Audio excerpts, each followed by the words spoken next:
নমস্কার বন্ধুরা, আজ আরেকটি ব্লকে আপনাদের স্বাগতম। আজ ভাবছি একটু খাসির মাংসের ঝোল করব।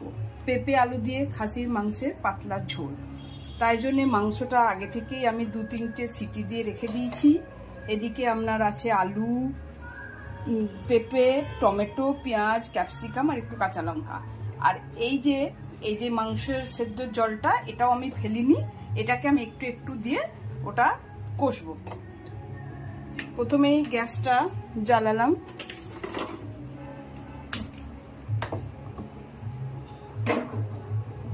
গ্যাসটা কড়াইটা একটু গরম হয়ে যাক। রান্নাটা পুরোপুরি সর্ষের তেলেই হবে। প্রথমে আমি খানিকটা সর্ষের তেল দিলাম।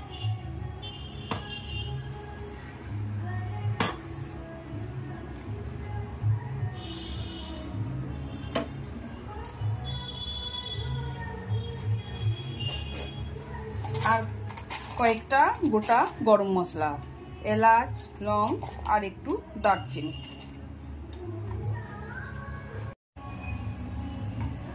তেলটা গরম হয়েছে, এবার এখানে একটা শুকনো লঙ্কাও দেওয়া হলো। এবার হালকা করে বাদাম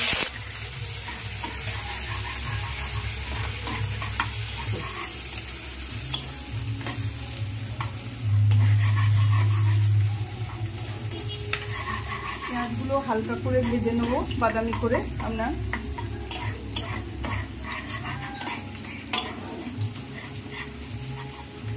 আলু পেঁপে এগুলো খুব বেশি ভাজবার দরকার নেই, কেন পাতলা ঝোল হবে তো, খুব বেশি রিচ করব না। পাতলা খাসি মাংসের ঝোল ভাত দিয়ে খেতে খুবই ভালো লাগে। ভাজা ভাজা হয়ে এলে পেঁয়াজগুলো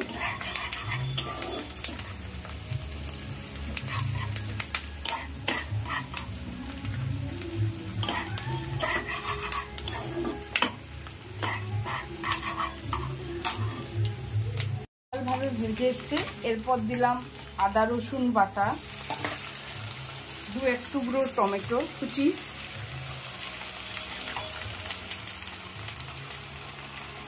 দিলাম একটু ধনে গুঁড়ো, একটু জিরে গুঁড়ো, একটু কাশ্মীরি লঙ্কা গুঁড়ো আর একটুখানি হলুদ, মানে রং কালার হিসাবে হলুদ। এরপর এটাকে ভালো করে আপনি একটু ভালো করে কষে নেবেন যতক্ষণ না তেল ছেড়ে আসছে। টমেটোগুলো একটু বড় বড়ই রেখেছি, পরে তো গলে যাবে কষতে কষতে।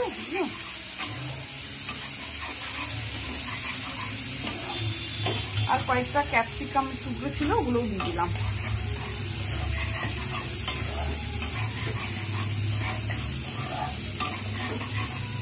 মশলাটা ভালো করে কষা হয়ে গেলে আমি আলুগুলো আর পেঁপেগুলো দিয়ে দিলাম।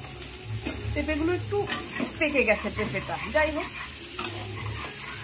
ভালো করে কষে নিয়ে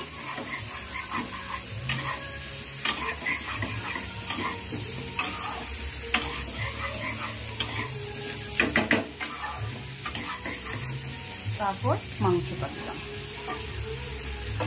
আর ওপর থেকে কয়েকটা কাঁচা লঙ্কা ছড়িয়ে দিলাম।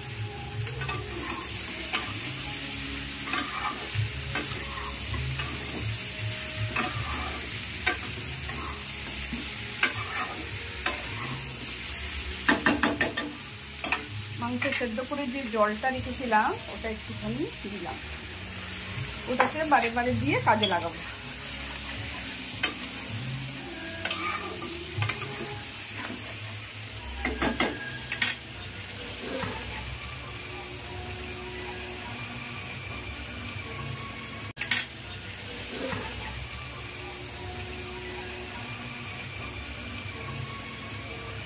একটু গরম মশলা ছড়িয়ে দিলাম,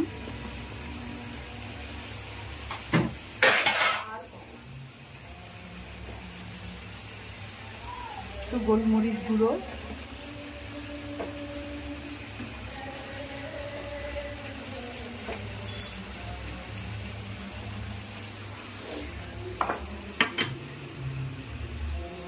স্বাদ মতন নুন, ব্যাস। এরপর ভালো করে কষিয়ে কষিয়ে এটাকে ওই মাংস সেদ্ধের যে জলটা আছে ওটা দিয়ে ভালো করে কষিয়ে কষিয়ে এটাকে রেডি করব।